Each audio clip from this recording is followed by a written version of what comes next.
this is Tim from Your Six Studios. Today in this video, I'm going to show you how to get the Google search bar back on your Android phone if you accidentally deleted it on your home screen or something like that. So you can see I have it right here. But if I go to the open space and just hold down, I want to go to Widgets.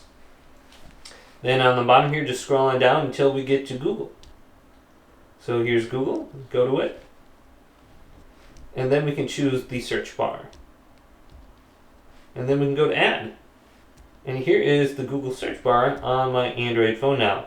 You can see I can remove it, or we can go to settings. And then we can change the transparency right here. So there's some settings here if you want to go ahead and change that. And then you should be able to move it to different locations or different screens. But hopefully this video did indeed help you out. Leave it a big thumbs up and subscribe to my channel down below for more checkout videos coming up next on Your Six Studios.